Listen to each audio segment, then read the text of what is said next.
us in Britain thinking the government should do everything, right? We've got like as a sort of national personality, we've got to a point where everyone just thinks the government should do everything. And so, for example, how does the government improve the funding environment for biotech? Well, the government should give billions of pounds to small, should support university science and grants. And no.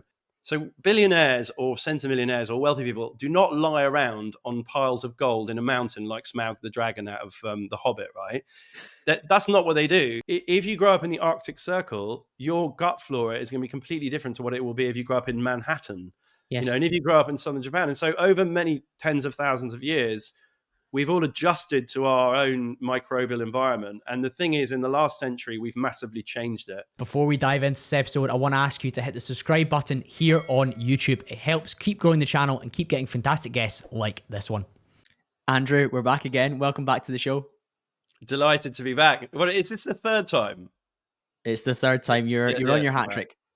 Yeah, fantastic. Well, it's a massive honor to be invited back, as always. Thank you very much. And I am genuinely so pleased to be talking about this book because I know how hard you've worked on it and I know how much has gone into it. And I think the last time one had you on as a kind of a special episode for episode 200, we were speaking about all the effort that was going on behind the scenes before you got to do the whole, ta-da, here's the new printed copy. And then in August of this year, it's been released and now people are getting their hands on it, which is exciting. Yeah, it is just a little bit because it's my wife sort of pulls my leg and says, please don't write. I wrote something in the back of my second book, Live on Less, Invest the Rest, like, sorry, Daddy's been writing a book this was back in 2020. My office door's been closed so much and I've been working on it, but I promised no more books for a while. And then I got a 2-book deal like 2 years later. And then the last 3 years, it's just been insane. Like just every single day, just trying to push forward like 500 to 1,000 words and obviously all the reading. And, the book, the original Word document had 650 footnotes in it, because I really want it to be completely evidence-based. Like these are academic papers, scientific papers, or books I've read, or, articles from Bloomberg or whatever, just to really credit the stuff I was saying. So that gives you an idea of just, it's fairly much going down the rabbit hole to learn as much as possible about it before writing about it.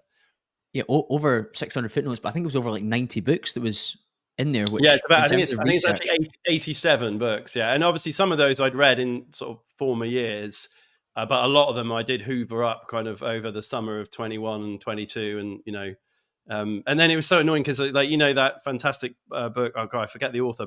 Breath. Jim Nestor. Oh, James Nestor. James Nestor. Yeah. A mate of mine said, "Oh, have you read Breath yet?" About 18 months ago. I was like, "Oh, yeah, this is really good. I've got to sort of get this into the book somehow." And that just kept happening. And then I had to kind of draw a line under it a few months ago. I just can't read like every single book about gene and cell therapy, and not least because of our mission to be plain English, right? That's the whole point of it. Is that I want it to be a really accessible, popular science book rather than and I even worry a bit now that it's called Our Future is Biotech.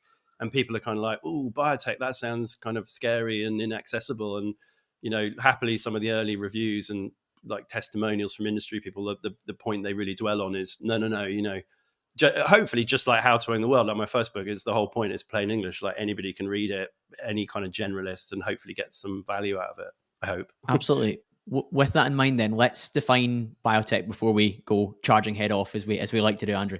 Yeah, well done. So I do that literally on, page 1 of the book, isn't it? Where I sort of reference a Chambers dictionary definition. But I mean, it's basically, because it's really important to say that it's something we've been doing for thousands of years, actually, so for example, brewing is a biotechnology, cheese and yogurt manufacturing is a biotechnology, because all biotech is using living things, living systems, living organisms to produce products and nowadays also deliver services that are of value to human beings. So, you no doubt heard me say this, but, since the Industrial Revolution, and certainly pretty aggressively in the last century has been about tech and physics. So obviously that's, aviation, automotive, shipping, silicon, and latterly mobile phones, machine learning, AI, all the explosion we've had, that's all accelerated.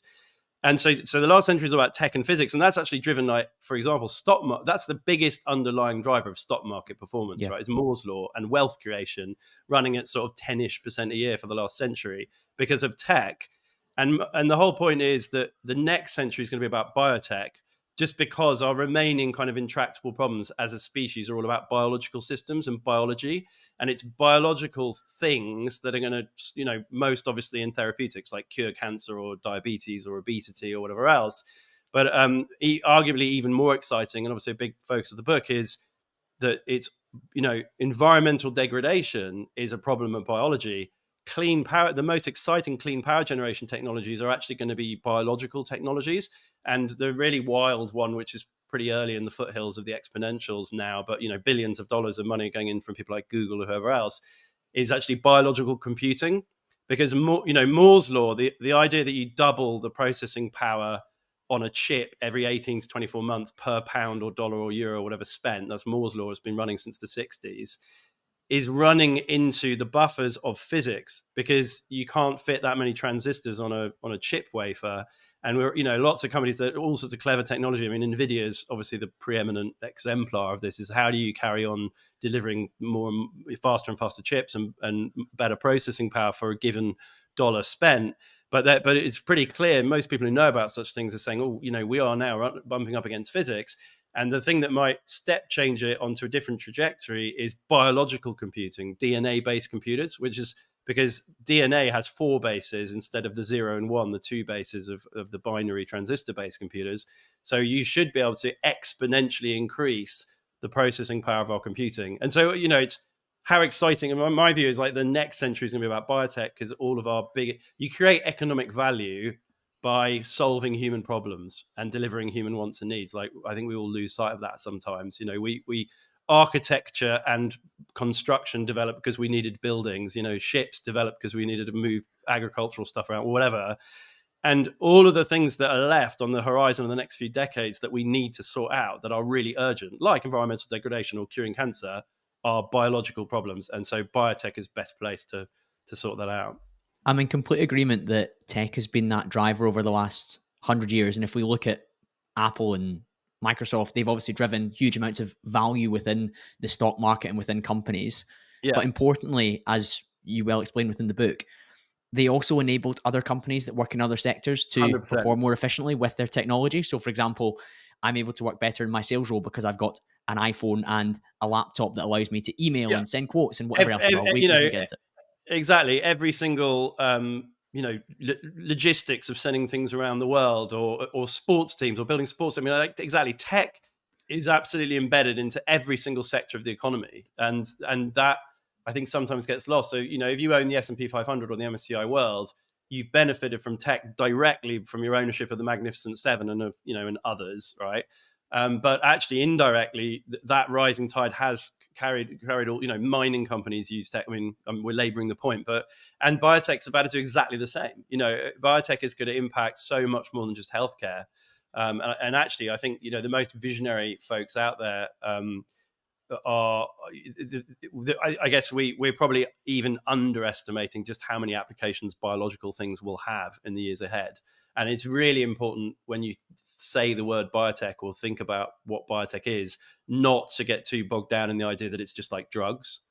Because I've had quite a lot of trolley sort of responses from people who like to be trolls, which we all Of have to course. endure if you put yourself in the public eye, sort of going, oh, biotech companies. And they immediately conflate biotech with nasty pharmaceutical companies that are going to charge us loads of money for drugs and be rapacious. And then you get the whole anti-vax community want to weigh in and all that sort of stuff as well. And it's like, no, let's just take a step back. This is a much, much bigger picture thing about human flourishing and like progress and modernity, and our lives getting longer, better, healthier, wealthier. That's all. And also, just to sort of sneak in there, with apologies, I think I've again had too much coffee, so I'm rambling away. But a really, really important thing which I cover in the book is convergence, because none of the promise of what biotech's about to deliver in the next sort of few decades or years, and then decades, would be possible without big data, high speed internet, ubiquitous high speed internet connections, storage power, processing power, sorry. And now particularly at the real cutting edge of what this stuff can do, like AI and machine learning. Without all of those, it's many pillars that underpin the same stool. But it's just that all of that together is going to be really transformational for us in the next few decades. And I guess the other addendum to that is, one of my frustrations, which made me willing to spend 3 years banging my head against a brick wall and soldiering through a book in my, in my pants and my dressing gown in my office at 5 in the morning, is because from where I'm sitting and also engaging with sort of mainstream media, so little of what is on the cutting edge of this stuff makes it into the contemporary like social zeitgeist. Like You're right, the Andrew. number of The actual narrative around it is either pessimistic or non-existent, so it's not at the front of the public conscious. And I guess where you're going with this, and one of the things I wanted to ask about was mm, the funding landscape for these biotech companies was something that you were at the forefront of for almost a decade. yeah, So exactly. Yeah, you know firsthand that money was flowing into tech, which was vital, and we've seen it yeah. push things on. But money needs to flow into biotech to unlock the potential downstream effects that we probably want to aim for. Yeah, and for patient for huge second order benefits for humankind. I mean, it sounds really hyperbolic, but this is about, as I said earlier, human flourishing. It's about our species living a much better life, and we are currently, to be clear, this is quite predominantly an ex-US problem, because the Mm. US, just as the US has created, half a dozen $1 trillion plus, or even $3 trillion companies in the case of Apple and Nvidia and everything else, but and Britain hasn't, and most of the rest of the world hasn't. The next sort of best ones are things like Novo Nordisk in Denmark, which are $400 billion companies, but it's only really the States that have done that. The States has also funded biotech fairly well, although it's very volatile for sort of biotech specific Mm. reasons. And now we are specifically talking about like therapeutic companies trying to launch drugs, because that's obviously been a key focus for the stock market bit of biotech. But for all sorts of structural reasons, and one of them is a lack of press coverage, and just no interest from the population generally. And those two things are obviously chicken and egg related, right? If the press don't write about innovative companies doing amazing things, then nobody knows about them, and if nobody knows about them and is interested in them, then the press won't write about them. But that's a very particular malaise in the UK, and it's why I left my last full time job, to try and sort of address that myself, in the first instance by writing a book and various other things I'm doing. But look, I think, as you hopefully recall from the book, my view is that all of these teething problems will sort of more or less naturally just unwind because of inherent kind of structural reasons. And I obviously set a lot of those out in the book. And the foremost amongst that is just the power of exponentials, right? Because if you've got exponential growth and processing power, exponential growth in communications technology and collaboration across lots of scientists, and prices actually coming down exponentially, which is, and again, bad pharma, expensive drugs, how dare they? It's like people don't realize just how quickly these costs can and will come down in the decades ahead, thanks to good actors actually in the biotech and pharma space. But because of all those complementary exponentials working in tandem, there's a very bright future, which, notwithstanding the current malaise and the fact that the last decade plus has been really challenging for biotech companies outside of the States. And just the final point about that is, and the other reason is because the few survivors that get through to the finishing line and actually launch a commercial product that makes, tens or hundreds of millions, or in the fullest time billions of profit, are going to be massive companies, are going to be household names. Like the company that effectively cures cancer as a like a pan-tumoral cancer vaccine that works, or even, dare we hope, an oral pill that cures cancer with no side effects, which is conceivable with science that I'm aware of today. It was mad as that sounds, right? That's gonna, I mean, if Novo Nordisk, which is a weight loss and diabetes company, is worth Yep. $400 billion, what is a company going to be worth that has a sort of ubiquitous universal cancer vaccine technology that really works? That solves Trillions, such a right? big problem. It's going to be worth Yeah. trillions. Yeah, And I completely just, correct. as a Brit, I pray that at least one of those companies is going to be British, because by rights we've won more. Cambridge University's won more Nobel prizes for physiology and medicine than pretty much any other country in the world, and yet for all sorts of reasons, which are mainly to do with really bad government and bad regulatory decisions in the last 30 or 40 years. Britain, most of our good science has to be funded in America, and most of our great companies disappear off to the States, and that's a tragedy. Which is It again is why a I'm. tragedy because while the British population benefited in many ways from the expansion of tech, the vast majority of the British population missed out on the wealth generation element of it from investment Yeah, because, as we've said before, the vast majority of British people are not investing whatsoever, yeah. let alone investing in companies that are going through this exponential growth period. But it's even worse. It's even worse than that. One thing we're really good at exporting is our own capital. And like seriously, so we've basically invested £1.5 trillion or thereabouts in other countries' shares. And Britain, the stats are absolutely eye-watering, and it actually makes me really angry that this wasn't an electoral issue. It's like so few people know about or care about this stuff. It wasn't even an electoral issue in the last We spoke election. about it from a pension perspective, didn't we? We were really keen for UK pension funds to invest British, and that sounds like, oh, don't be so small-minded and little Englander. But And you're like, it's you must understand this is vital for the future of like and, and Britain. and so there's a brilliant economist called Simon French in the City, who his Twitter handle's French Economics, and he's at Panmure Liberum, and I think he writes a regular column in the Times or the Sunday Times or something like that. But he posted a chart. It's essentially like, if you want to ask what is the single factor that is driving Britain's malaise, there are obviously dozens and dozens of them, right? And we could go on for hours. And it's complicated and multifactorial. But if there was one single one, he posted a chart that showed that basically where kind of the leading economies of the world, where their pension asset allocation was compared to their percentage size of the world market cap of stock markets. So sorry, that sounds a bit complicated, but just try and explain it, in plain English. So take Australia. Australian shares are about 1.5% of all the shares in the world by value-ish. I mean, obviously this moves around a lot, but ballpark. The Australian domestic pension industry, 40% of their assets are in Australian equities, right? In the States, it's 47% of global market cap. 60+% of US pension assets are in the States. Britain is the only major kind of G7, or even I think I'm right in saying G20 economy, where we are massively underweight our own pension industry. And so a lot of people sort of carp on and go, well, Britain's got rubbish entrepreneurs and we're not very good at building companies and we've got a productivity problem and blah. But it's a complete chicken and egg. The reason for that is because British equities are now valued at half the multiple of what a lot of other equities are valued at elsewhere. So if you're a British management team and you need to raise a few $100 million to do something really meaningful, like cure cancer, or build a large building, or whatever it might be, launch a new software product, you are having to pay twice as much to raise that money as your competitors in America. So funnily enough, Arm Holdings is listed in America. Of 14 British biotech companies that have floated on a stock market since 2018, but 13 of them have done it outside of the UK. And, Wow. and we've lost nearly half of our stock market listed companies. We had 3,250 in 2007. Today we have fewer than 1,800 on London. And it's not even an electoral issue.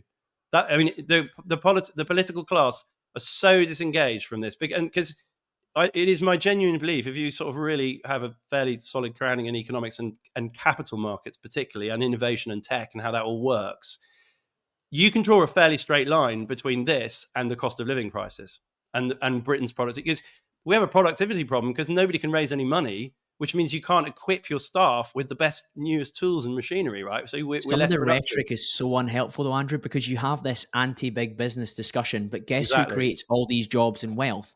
Massive businesses. And on a much smaller level, I have many friends that have left the UK in the Yeah. last few years to tax havens, Dubai, etc. Yeah. And that's been driven by a feeling that business is not being encouraged because it's like kind of tax the rich mentality. But guess who Massively. creates all these different jobs and roles for people on middle or normal incomes? Huge companies. And That's it. And everybody vilifies wealth creation in this country. And I guess we didn't want to get too party. Certainly, by the way, this is not party political, because you and I both know that both parties are equally hopeless on all of this stuff. But I guess it is disgraceful. sort of political. But I was just reminding myself the other day. So income tax revenues to the UK Exchequer are about 800 and something billion sterling a year, right? Short 900 billion. 30% of that, like nearly 300 billion of that, is paid by the top 1% of earners.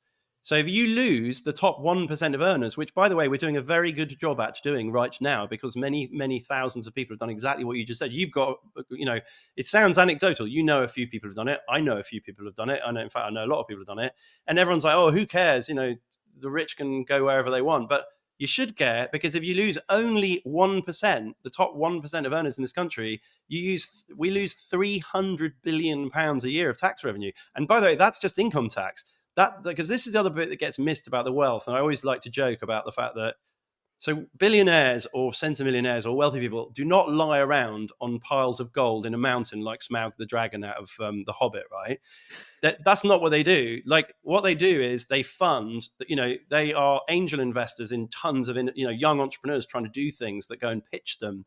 They use their capital to do massively productive things. And the other thing is, I remember I was watching Richard Branson being interviewed, and he's a very mild mannered chap usually, but he nearly lost his temper because he was being interviewed by, without wanting to, put too fine a point on it, frankly, a moron journalist, right, who was getting into him about his personal tax affairs. And he just said, look, can I stop you there? I estimate that I've been responsible for employing, through my various companies, more than 1.5 million people, all of whom pay tax. All of my companies, every single property we lease or own, we're paying tax on. Rates, lease taxes across the piece on any kind of property investment. Every single thing we buy, we're paying VAT on, right? And on and on and on. So if you think about any very wealthy person and just focus on their personal tax affairs and miss the fact that everything they've created is front and center what pays for the NHS or the army, or everything we need. And Britain, you're right. I find the zeitgeist in Britain really challenging because this is very, very poorly understood. We live in a capitalistic era where very few people in Britain actually really genuinely understand the kind of the coalface of this stuff and how wealth is created and how we all live better. And there's a reliance on the government now. Like, everyone's like, well, the government needs to wave a magic wand and do everything, which is why we have the cost of living crisis. You have to invent money out of thin air. And it's also why, by the way, just to finish off on this, and hopefully get back to biotech and all the exciting positive We stuff. will do. Political stuff. But, in 30 years ago, GDP per capita, so average annual income for British people, was not dissimilar to what it was in Germany, Switzerland, Singapore, Australia, South Korea, America, right? That is not the case anymore. Now, America's knocking on 70,000. Depends on who you're looking at, World Bank or whichever stats you're looking at. But Singapore is north of $100,000 a year GDP per capita. We're 45-ish, right? North of 100,000. They were behind us 20 years ago.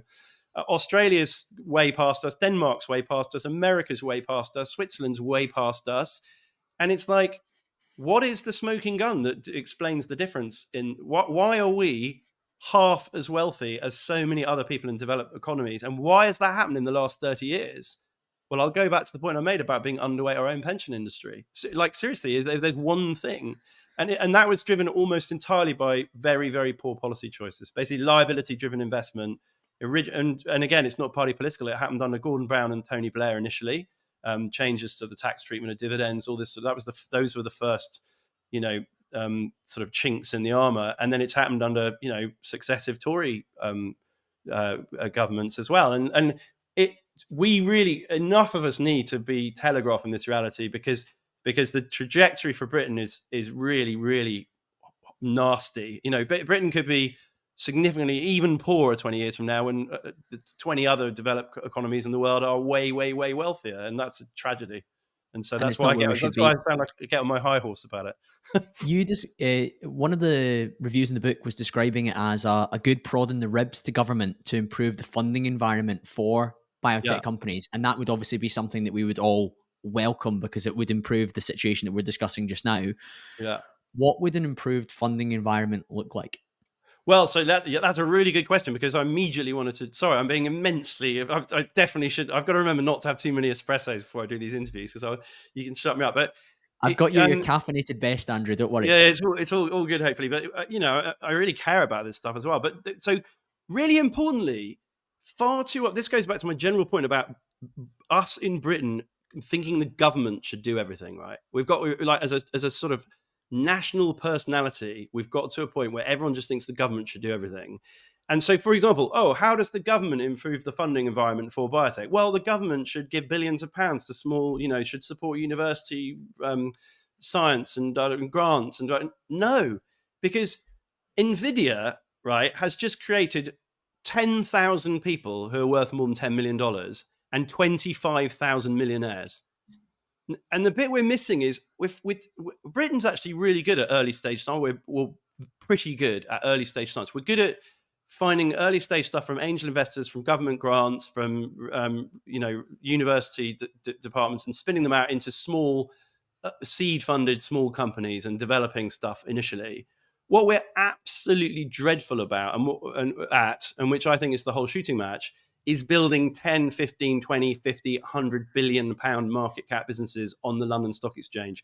We've absolutely failed to do that now for about 30 years. And it's been death by a thousand cuts because of all the poor policy choices I was mentioning. And, there's a great Welsh biotech entrepreneur called Sir Chris Evans, who's sometimes called the Welsh Wizard, who's, developed a few $1 billion worth of businesses over the years. And he said that Britain only needs one Genentech. So Genentech was one of the first ever big multi-billion-dollar biotech companies out of California. It was actually acquired by Roche, the Swiss company, however long ago. But the point being is that, if the government should focus absolutely front and center on facilitating policy decisions around tax and around regulation and around everything else that rebuilds the city of London and the effective functioning of the London Stock Exchange and our capital depth, so that we have £1.5 trillion in the UK building Mm, £200 billion British businesses, mm. from fabulous scientific innovation and development, and employing tens of thousands of people and making tens of thousands of millionaires. By rights, there is absolutely no reason, save for really poor policy decisions and our tax regime and everything else, and the fact that we're a small economy. But by rights, Britain really should have $1 trillion company.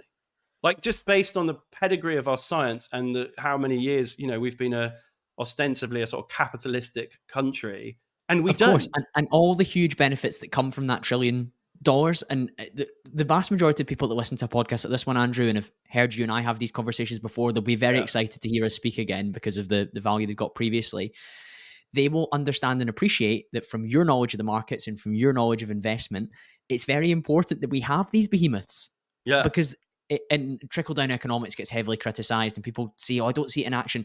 But genuinely speaking, $1 trillion company has tens of yeah, thousands of yeah, employees yeah. who all But make good money and we all feed get their paid, but families and and invest. actually, and the reason and trickle down in economics is really, really poorly understood, because what people do is they go, well, the median salary is only this, and Mm, the what's it called?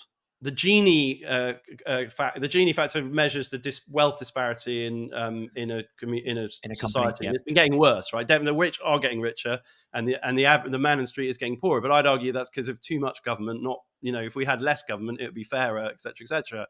But I've lost my thread now. Hang on. Ask me the question again. Make the point I, again. Remind me. I'm exactly where you are, Andrew. So, for example, the gap between Yeah, wealthy and poor is widening, and one yeah. of the challenges is that we're kind of shitting on these large companies, which will actually transcend down the way and trickle down in terms of people And being paid better salaries. that's where I was coming to, though, is where you need to understand trickle down is not the absolute earnings number, it's what it buys you. So, for example, there was a great piece in Money Week about the cost of living crisis. We all know bread, eggs, pasta, rice, everything's up, super expensive, right? We all know. By the way, that's because Rishi Sunak printed 400 billion pounds to give out to everybody in the lockdown, right? And it's been a slow motion car crash for 30 years, but this is what happens. And as you know, without wanting to sound too smug, inflation being higher than people realize was a huge part of my first book 10 years ago, right? But Yep. so that all came home to roost.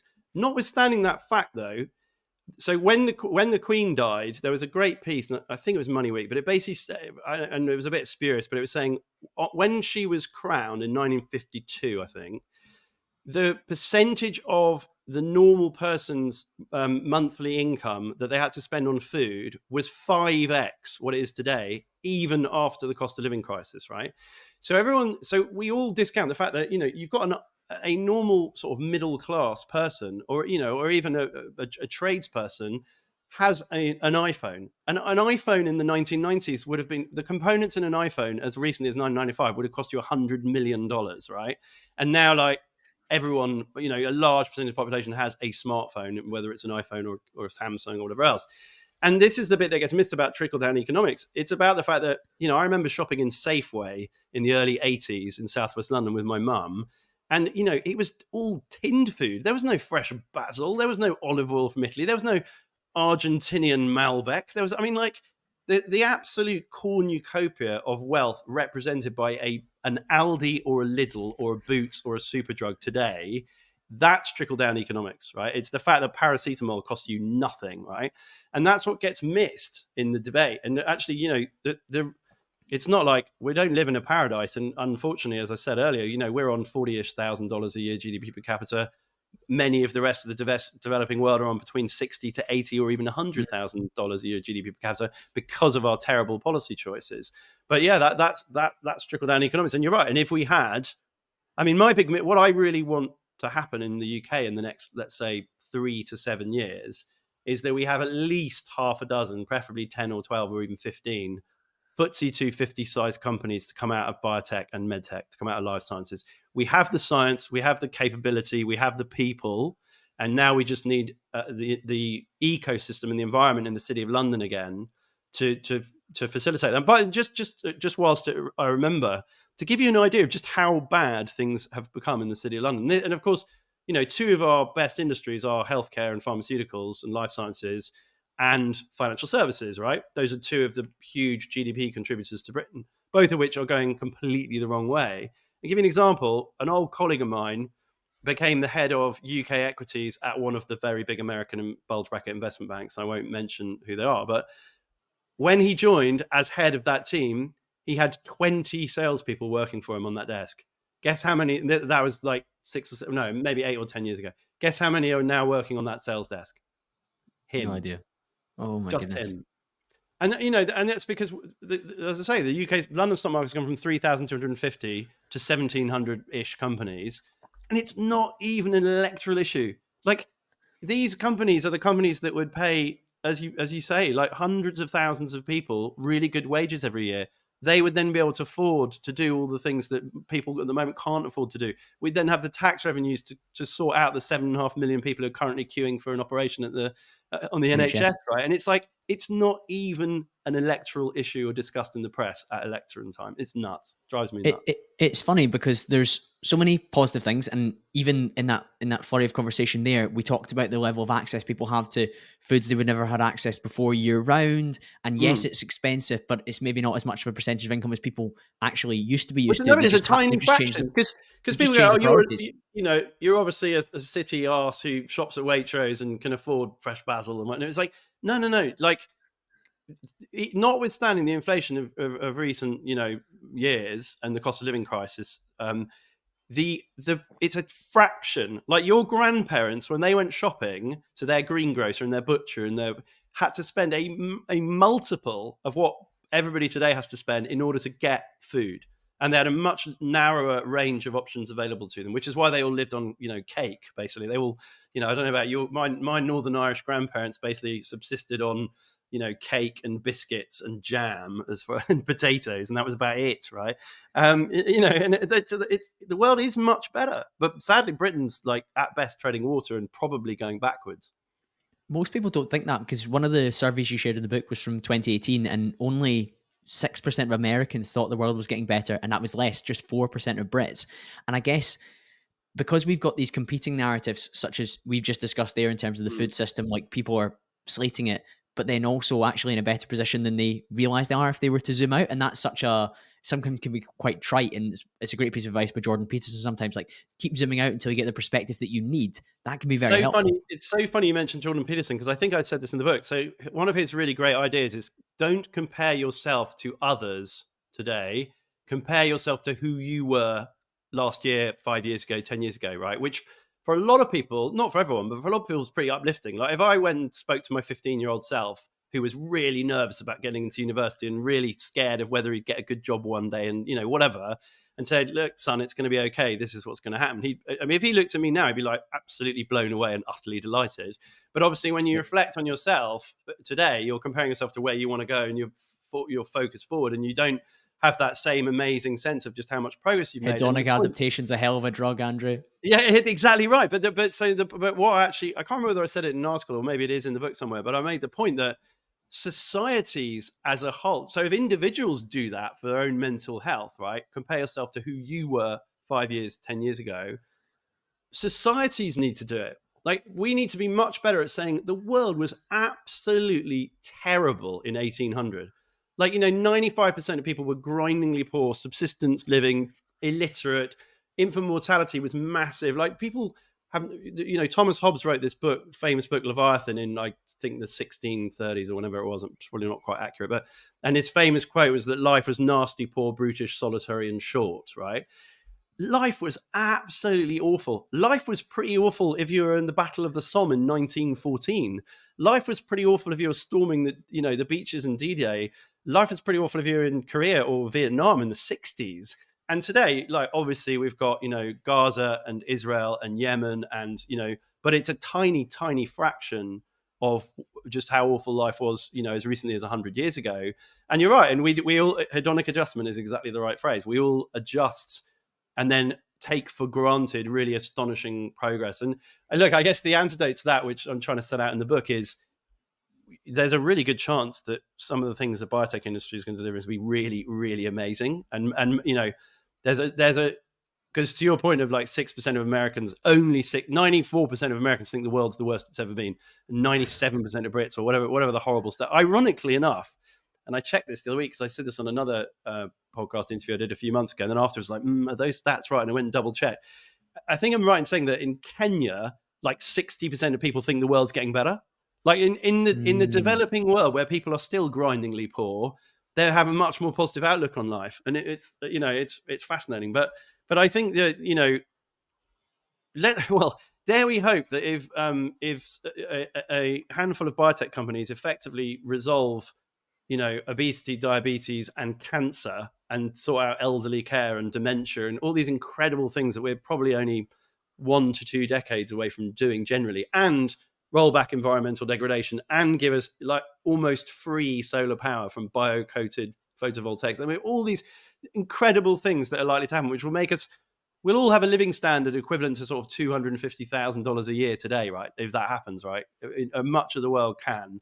That's the carrot, isn't but, it? And but, I guess, just to finish the point, but by the time we get there, we'll have higher rates of mental illness, and people will be more depressed and more negative about the world than they are today. And we've really got to fight that, alongside the wealth creation. We've got to, and I think we were talking about before you click record, podcasts like yours and Tim Ferriss and Chris Williamson at Modern Wisdom, and all these sorts of podcasts are a really good vector by which hopefully more people get a little bit more positive and enthusiastic about the state of humanity, basically. Well, those that tune into them have agency, and they take relative control of what they can control. And we were texting before today, and even before we jumped in the call, and I was saying I felt like really uplifted by the book, Andrew, because I do at times feel quite pessimistic, and I don't watch the news ever.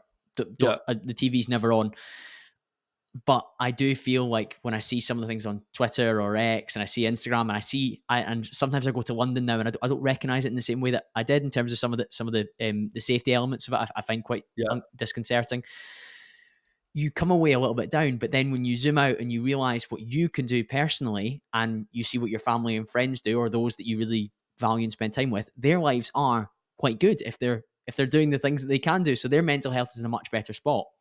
Yeah, agents, and that's it. I mean, actually, to my point earlier about promising my wife and children I wouldn't write another book. My next book is the working title of it is Choice, and it's basically about the fact that your life is your choice, and you have way more agency. And most people don't realize that for all sorts of challenges. But and this is because to your point, I'm the same. I call it news hygiene. I mean, I have BBC Radio 4 on in the morning, and so a friend of mine is a newsreader at the BBC, and sometimes I just send him a text message that just goes, war, rape, death, immigrants, war, because those were the headlines this morning.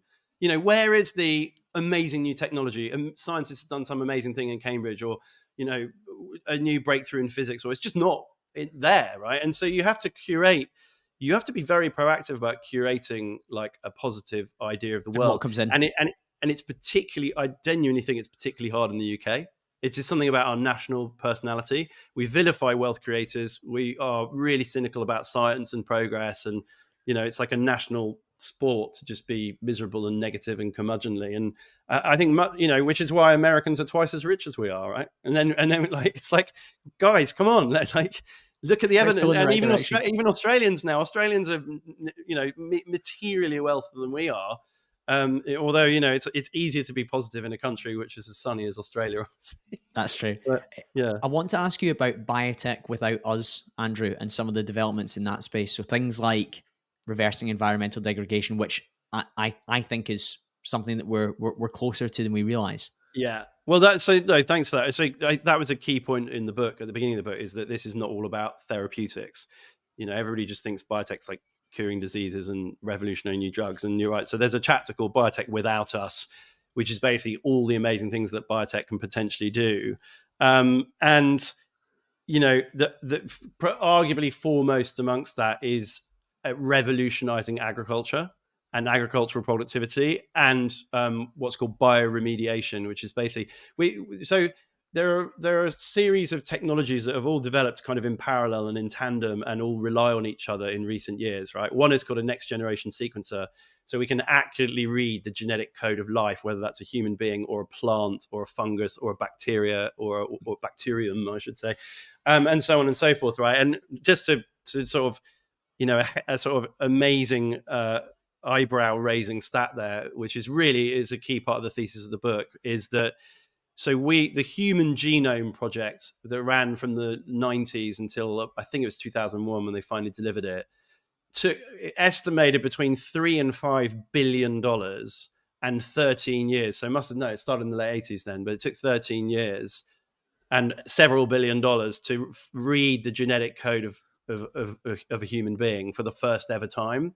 So that was 20-ish years ago, and now there are companies that can do it in about an hour for $200. In fact, that stat's probably out of date given how fast it's moving. So that is it's arguably the most powerful exponential that we've ever achieved as a species, right? And the reasons that's really important is that we can now understand in a far more granular way life, and so then the next bit, sort of addendum to that, is okay. So we've got this thing called a next generation sequencer that can read genetic codes. What that then spits out is exabytes of data, like billions and billions of bytes of data. So if we didn't have super powerful processors and big data and the ability to store exabytes of data in the cloud or whatever, and if we didn't have like 900 meg up and 900 meg down, like super high speed broadband, then all of that stuff would just, you'd be able to read it and store it on a big supercomputer in a lab somewhere, but it wouldn't benefit mankind more generally. And then the other point I make is, so because of all of those things being in place, so imagine, go back to the Second World War, when the best scientists in Japan and Germany and Britain and America were all working in isolation, right? Because for obvious reasons, they're at war. They're all in bunkers. We've watched war movies about, trying to bust out the German rocket scientists before the V2s took over, London or whatever. And I think we underestimate how 180 degrees different things are today, because now every time a scientist in Nashville or Osaka or Geneva or or wherever, or Delhi, right, writes a paper that's a genetic analysis of a disease, or has a breakthrough thing, it's uploaded and becomes public domain, right?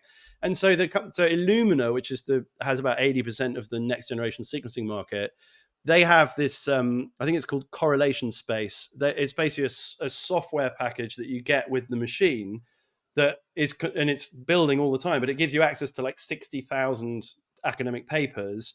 So that, because there's one thing is reading the genetic code of an organism, but if you read it and go, okay, there are 3 billion letters that are configured this way, to then say, right, well, if this one letter of 3 billion is slightly out of place, this person will have a horrible genetic disease, right?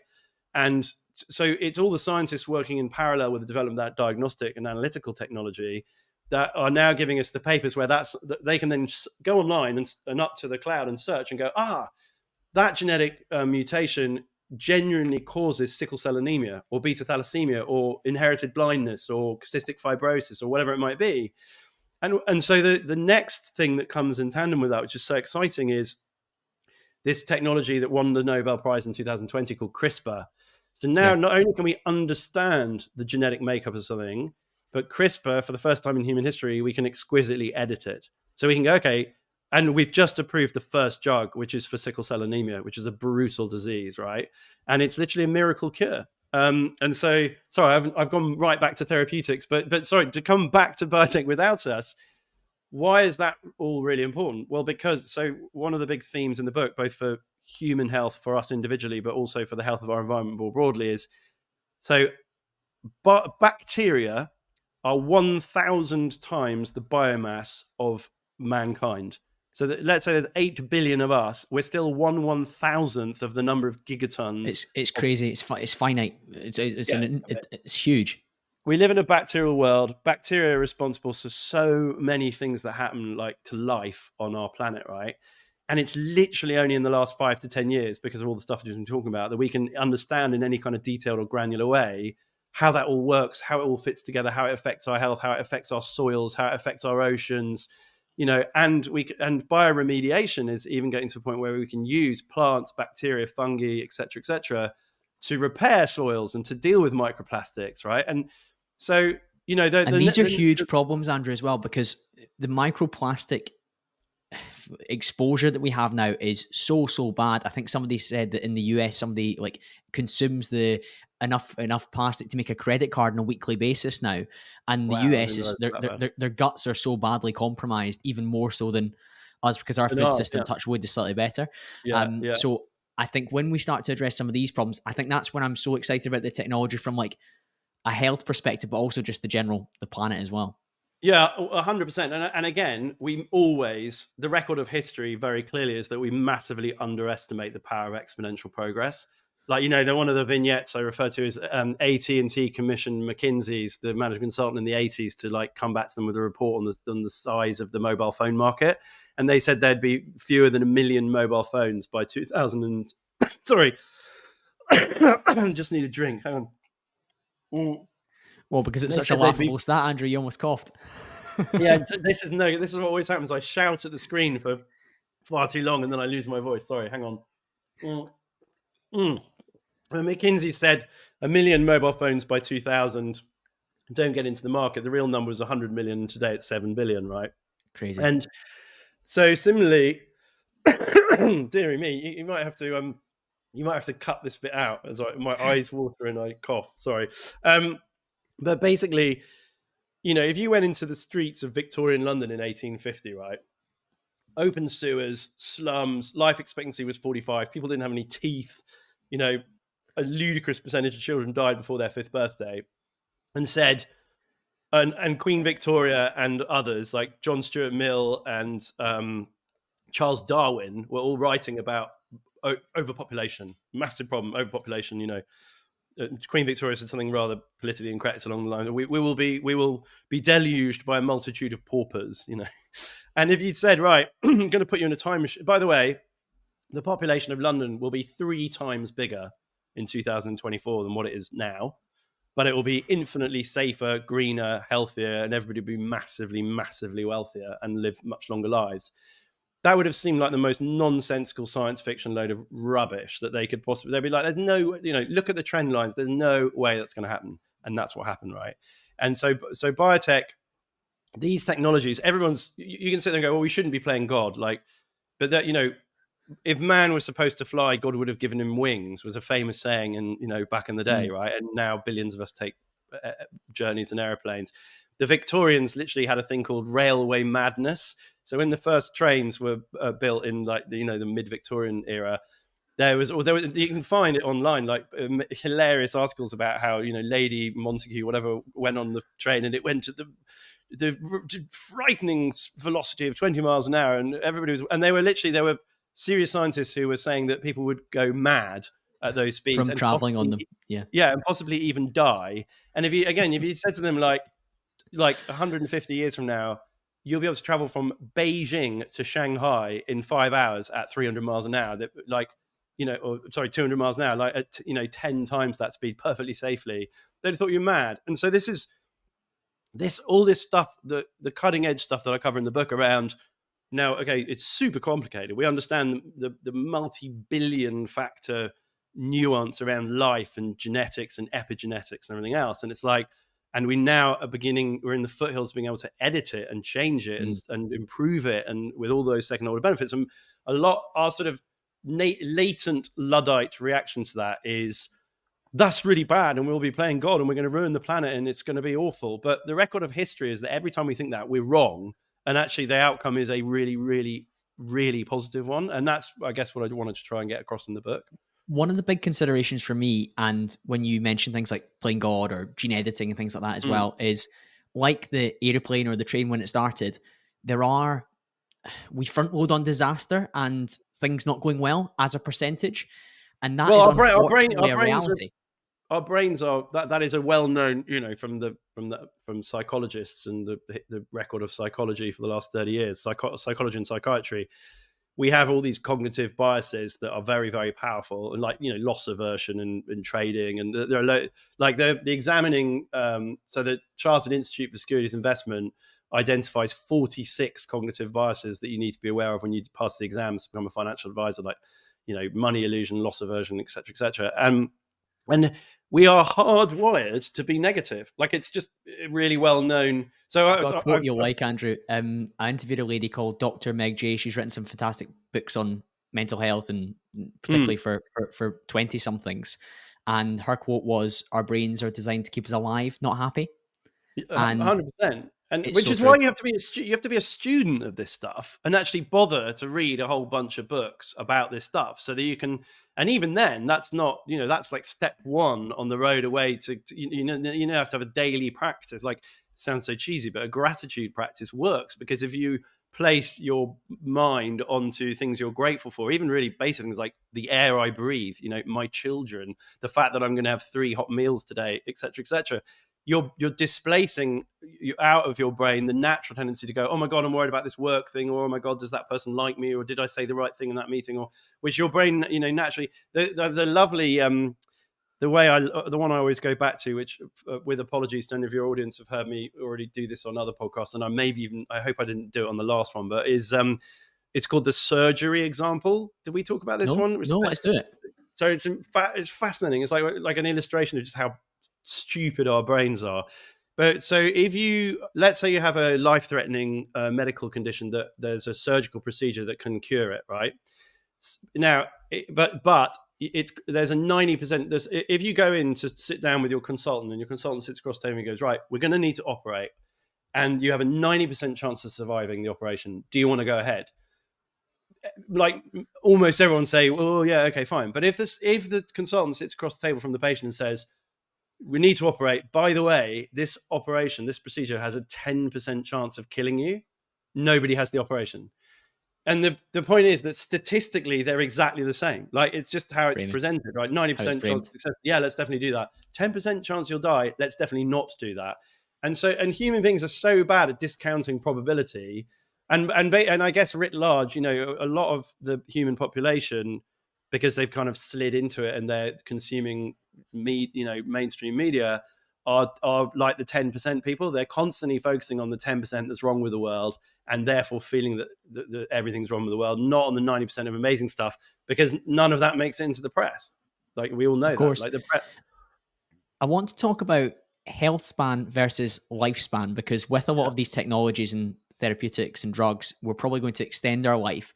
But anyone that listens to a podcast like this one wants to live a good quality of life. And one of the yeah, measurements that definitely. I wrote down that you use within the book, and you've pulled from scientific literature, is quality adjusted list year. Is that right? Life year? Quality adjusted life year. So That's right. that's subtly different in that. So that's basically how. So quality adjusted life year is how medical systems in the developed world decide whether or not to fund a therapeutic. Mm, And just to explain that, so basically, let's say in America, the medical system basically says 1 year in good health is worth, subjectively, but they agree on it, roughly $100,000, right? So mm. what you're saying is, so if you had half a year in good health and then died, that would be half a quality. If you have 1 year in good health, that's a quality. If you had 3 years in what is subjectively evaluated to be sort of half vibrant health, that would be 1.5 QALYs. And the reason they do that is because, like, let's say you've got a new cancer drug that costs $400,000. If you fund that drug and give it to an 80-year-old who dies, who's then sick for another year and dies, and then you're not, they didn't get any QALYs, so you're not going to put. But if you give it to a pediatric patient, like a child with leukemia, for example, and the great poster child example of that is a girl called Emily Whitehead, who was the first patient to be treated with a thing called CAR T therapy.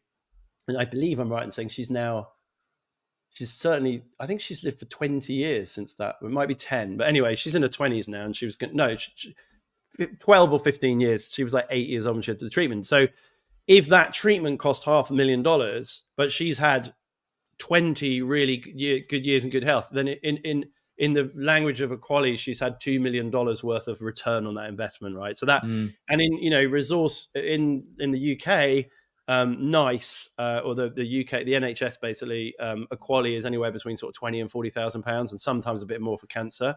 But it sounds horribly kind of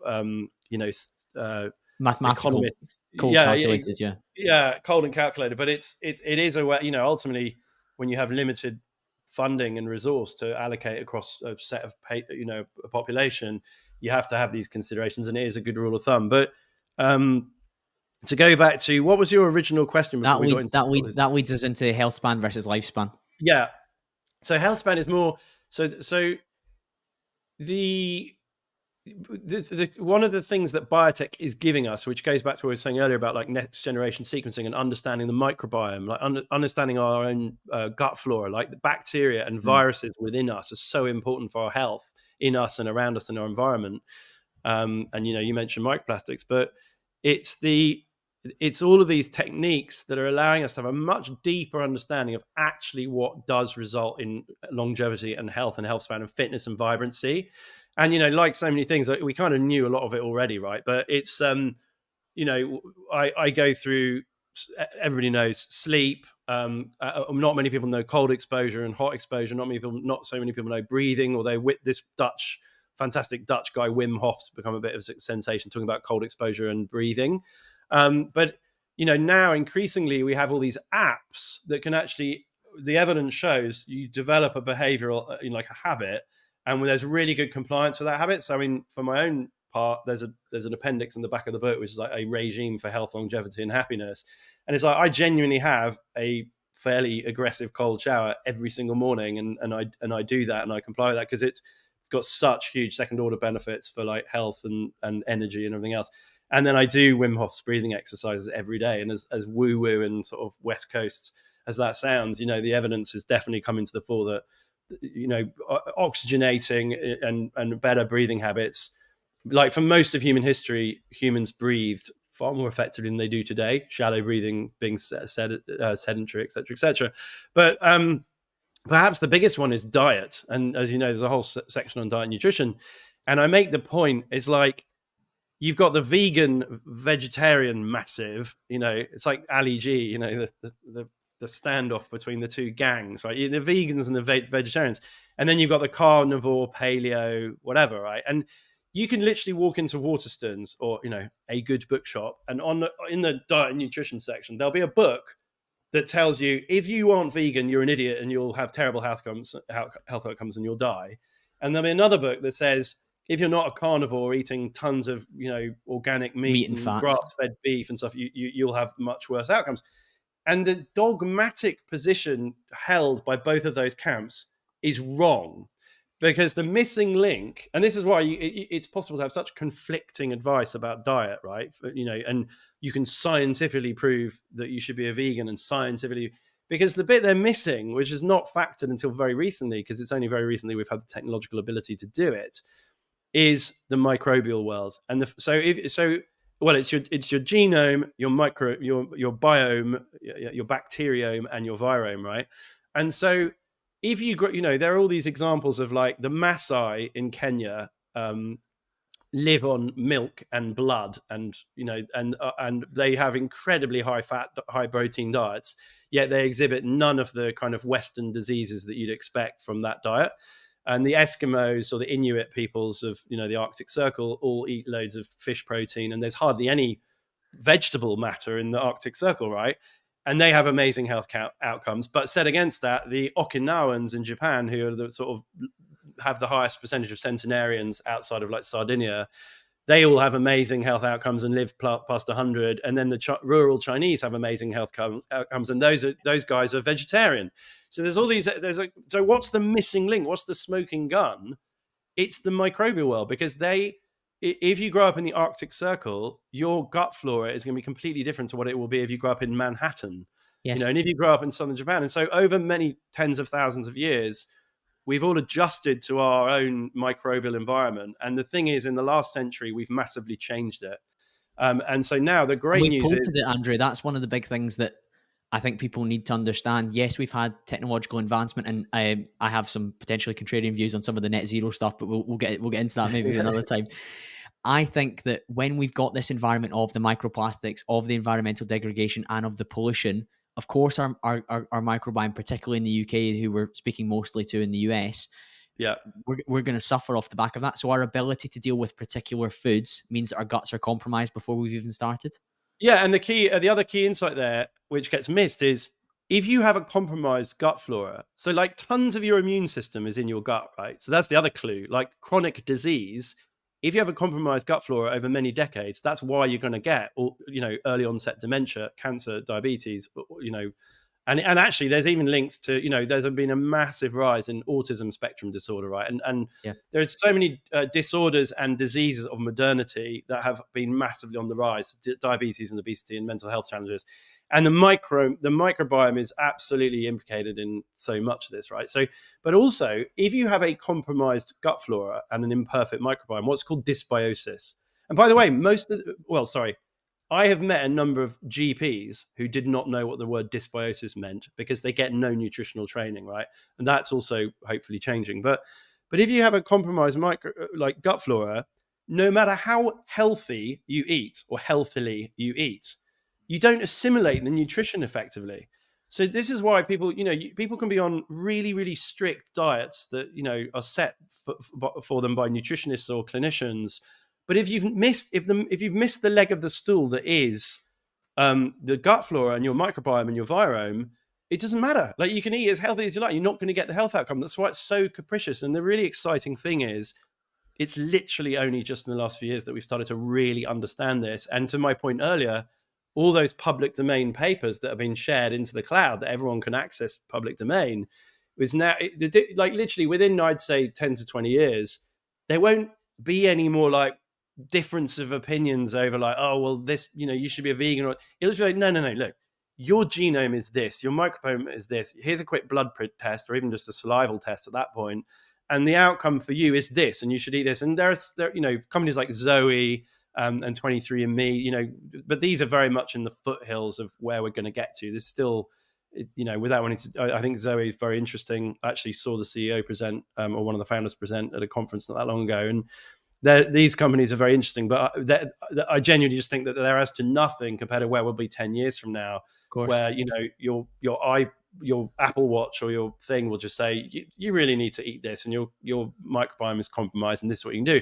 And just to finish off on that point is, it's obviously remedying dysbiosis for us as individuals to achieve optimal health and lifespan. I mean, this is absolutely instrumental. If you want to live to 90 and be as fit and healthy at 90 as you might have been at 50, which a lot of very serious scientists genuinely think is what's going to happen in the next few years, for these reasons, microbiome is a key part of this. But it's not just you as an individual resolving dysbiosis with probiotics and better nutrition and everything else and exercise. And because, of course, there are so many legs to the stool, because if you do effective breathing and cold exposure and walking and exercise and resistance weights and movement, that all impacts your microbiome, right? So they're all linked synergistically. And the point is, our understanding is getting much better. But the final point is that we also need, and biotech companies are the ones that are best placed to do this, to repair the dysbiosis, if you like, in the environment, like in our soils, in our marine life, in our livestock, right? And it's immensely complicated. Like, do you remember Batman 2 in 1991 with Michael Keaton? Jack Nicholson is the Joker. there's a scene where basically the Joker's poisoning the citizens of Gotham City, and nobody can work out how, and they're losing their hair and having loads of spots and stuff. And Batman uses his Bat computer to work out that it's a complicated combination of the different, the person who used the deodorant and the shampoo got sick, and that's why they'd been unable to diagnose. And times that complexity by a billion, or certainly several orders of millions, right? And that's what we're confronting now to resolve all of these challenges to our health and our agricultural supply chains. But that's exactly what machine learning, AI, big data, high-speed internet, and more powerful processors and NVIDIA's chips and stuff, combined with all this huge sort of edifice of tens of thousands of academic papers over the last few years, will be able to deliver, like navigating that complexity and giving us tangible answers and products that we can take and use. I think it's exciting because it's got two strands to it. It's got that kind of global environmental piece, and then it's got that individual, what can I do to maximize my own health and get my Yeah. gut out of gut dysbiosis and ensure that I feel as best I can. And I know from your perspective, you've been really focused on that over the last few years. In fact, you had your own personal health focus over, Yeah, over a period in order to exactly. tackle that. So it's the sort of serendipitous combination of a couple of things. So I lost my mother to triple negative breast cancer in 2017. So that obviously gave me a pretty aggressive interest in oncology and the cutting edge cancer treatments coming down the pipe. I was diagnosed with Crohn's disease in 2008, which was really bad for nearly 10 years, like awful. And I was working in biotech and meeting companies that were, looking at actually not just therapeutics, but probiotics and everything else. And so, and this does sound like a bit of a cheesy American kind of and I cured myself of my terrible chronic illness, and that's why you should listen to me. But the fact is, I did, and I'm a member of the Crohn's and Colitis group Facebook group in the UK, which has got 60,000 people in it, and there are still tens of thousands of people that are just having miserable outcomes, disfiguring surgery, suffering all the horrendous symptoms and health consequences of that condition, So I found a probiotic called Simprove, which I believe in hugely, but it's also the breathing and the cold exposure and the walking and the whatever else. But I haven't had a colitis symptom or Crohn's disease symptom for, I don't know, 5 or 6 years, right? And to me, it's and actually pretty much all of the things that enabled me to chart a course back to vibrant health from being really, it's a horrible chronic It's condition. There was debilitating. massively, frightening and nasty, and you really, then your loved ones are really concerned you're going to get colon cancer really young, and that's what it is, right? But to chart a course back away from that, everything I learned by virtue of being in the industry and having that personal experience with a chronic health condition, what I've come to really, really believe is that it's relevant to all of these diseases and conditions. It's not, what sorted out my ulcerative colitis and Crohn's disease is basically the same protocol is relevant to being obese or being depressed or having diabetes or, so many other things. And I think it's only just now that we're really beginning to understand this in depth. And so, sadly, clinicians and healthcare systems will be decades behind the cutting edge of people understanding stuff, because that's just what happens You time and time explain that again. lag time in the book, and it's alarming, isn't it, that it could be 15, 20, 30 years before general practice catches up with some of these personalized methodologies that we can Yeah, undertake. and as you say, I cover that in the book. So until I started working with biotech companies, I had a belief, which I imagine most people share, which is whether you live in London, Edinburgh, Singapore, Stockholm, Sydney, Zurich, Boston, whatever. If you're in the modern, affluent, developed world, your healthcare outcomes and probabilities are, pretty much the same, because we're a globalized world, and when there's a cancer breakthrough in Tokyo, that percolates out, or if there's a new surgical procedure that somebody figures out in Austin, Texas, then all the clinicians go to these big conferences all over the world every year, and they share information, and fairly soon thereafter everybody has best practice. Absolutely not what happens at all.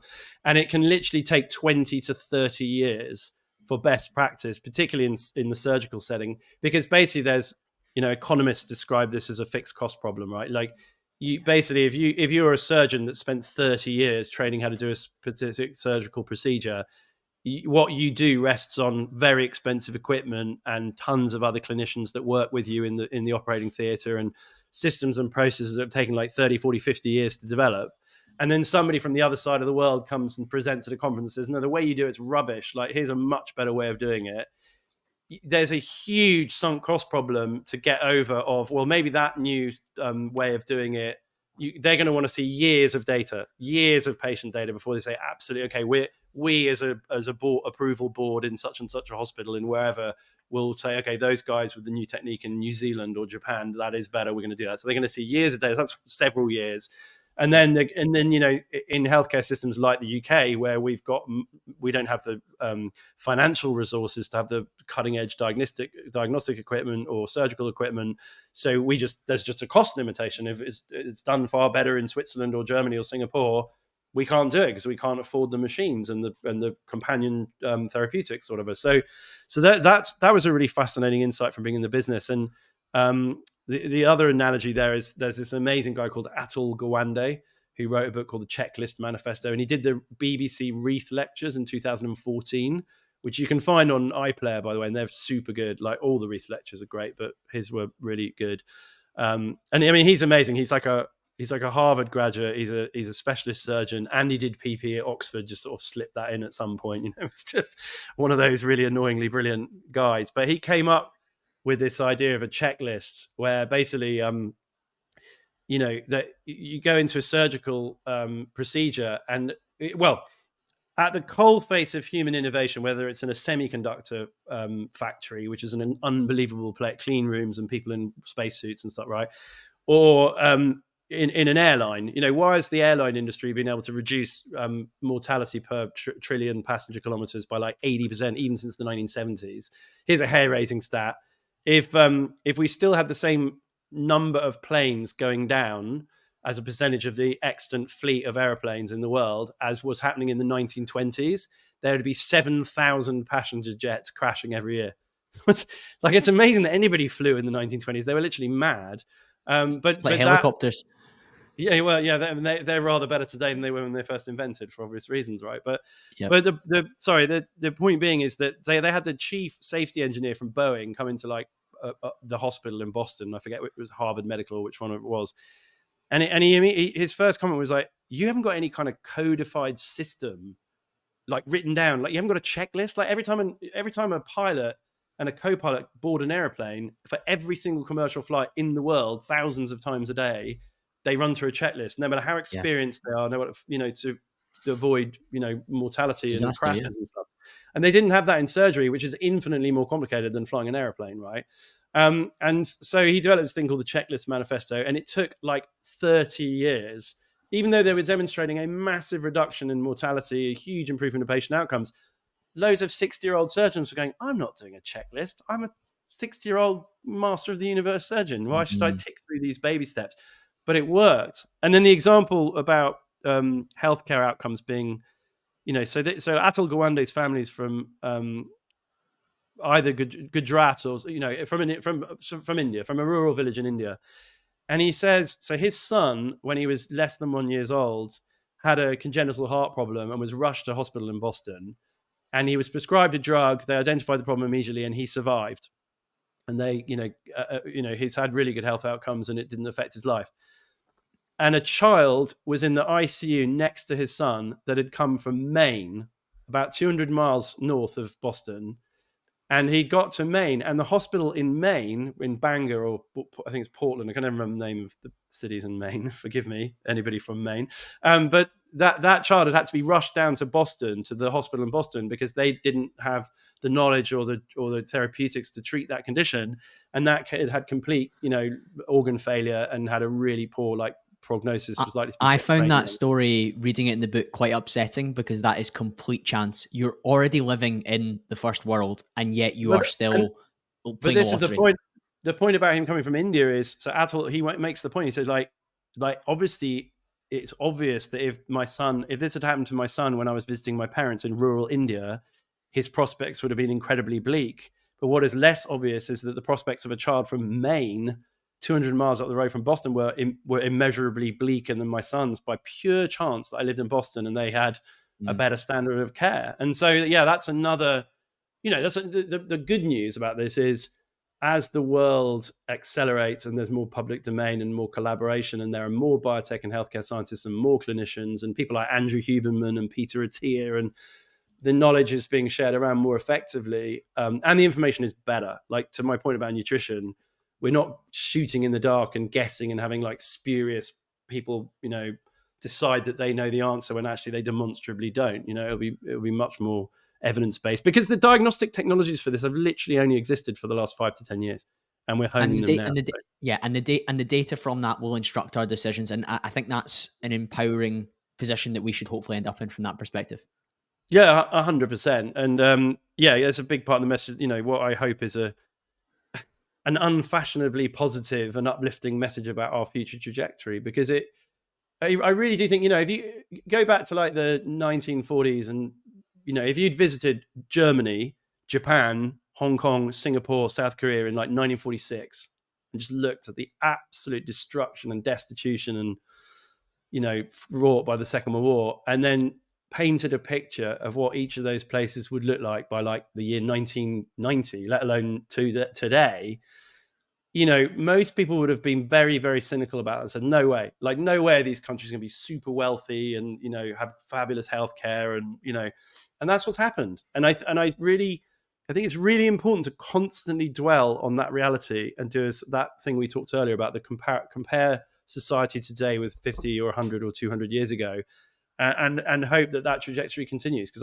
I think biotech's going to be really instrumental in the continuation of that trajectory.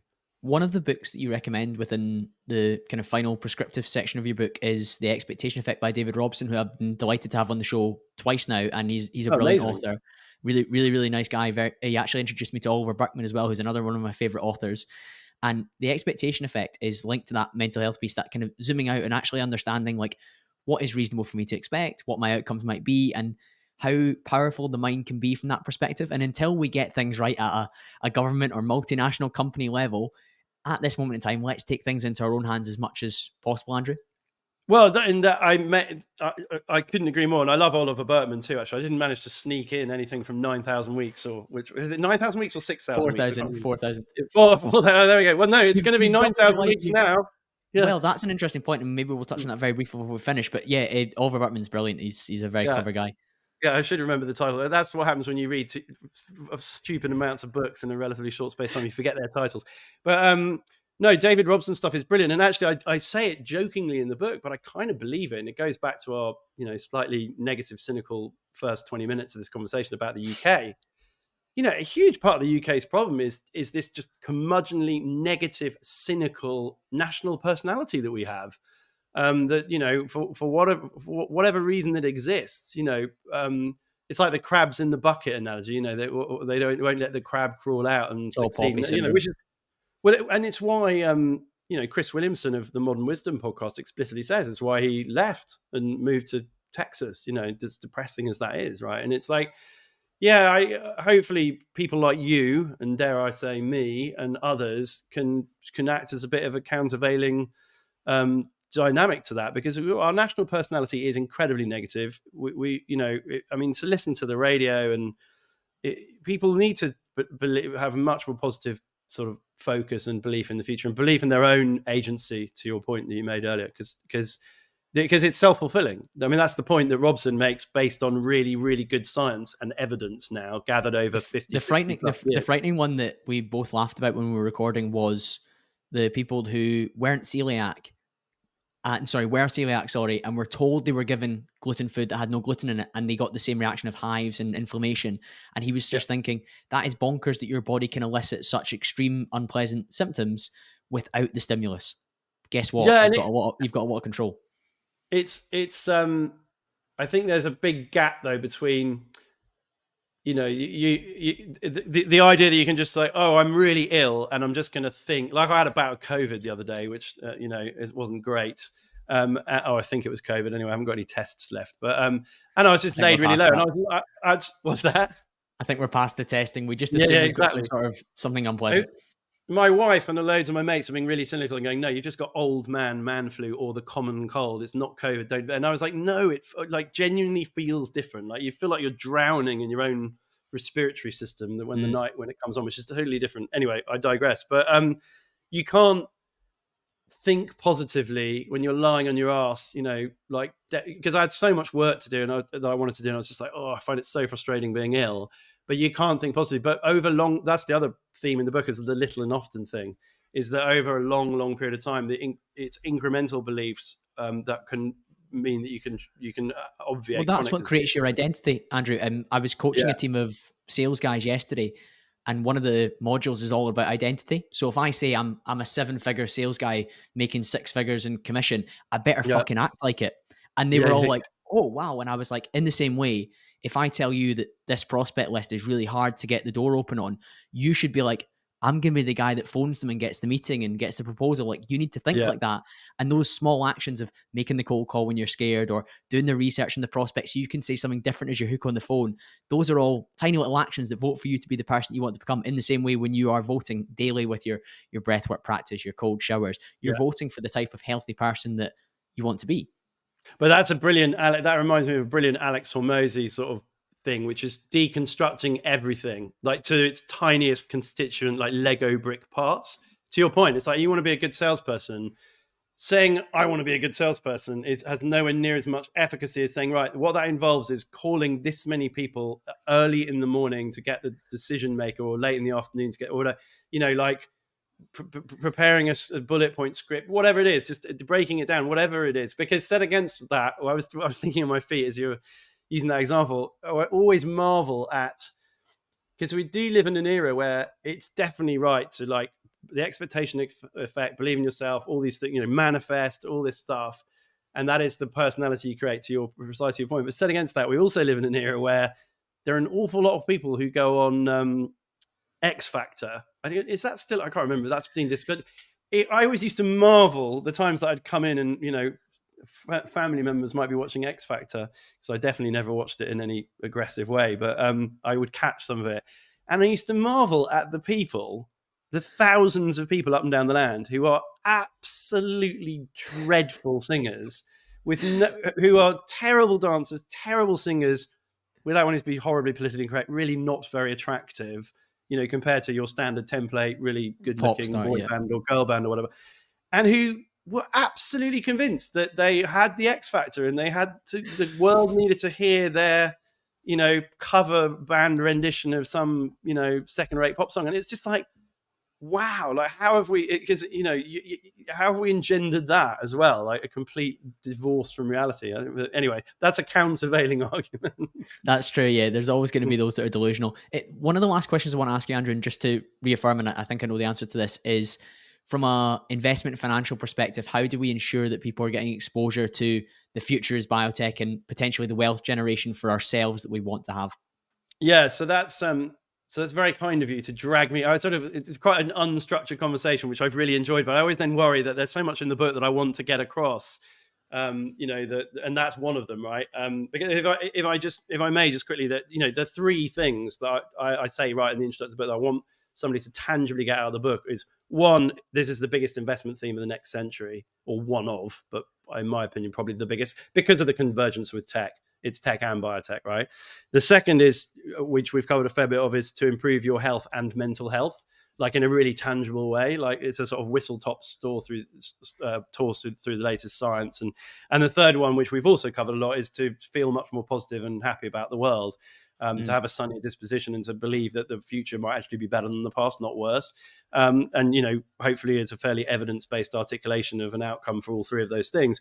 But to the investment one, the other really important point I make is, to benefit from this as an investor, you do not need to get really up to speed on the incredibly complicated and risky and fast moving world of biotech. You do not need to be a biotech investor. And it goes back to exactly the point you made however long ago in this conversation about, tech changed all industries.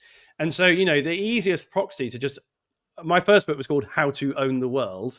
And, a big outcome of that was, nobody's investing. Everybody should invest. It's a scandal. 90% of British adults do not have a stocks and shares ISA. They're not knowingly and proactively investing in shares. And sadly, they've been let down by the government ministers and the pension professionals who've put all their money into bonds, and 1.5 trillion of British money capital's gone into equities overseas, which is why our country's on its knees, as we discussed earlier. But I digress. So you should invest. And you and I have talked about this before in our last interviews. The easiest thing there is either the S&P 500. If you're going to have equities exposure, you need to get the balance of higher risk, higher return assets and lower versus risk, lower defensive return assets. Yeah. but that's probably surplus requirements in this discussion, and we've talked about it before. But the equities bit very easily could be the S&P 500. I personally think, because we've had this amazing 60+ year period of American exceptionalism and all the big companies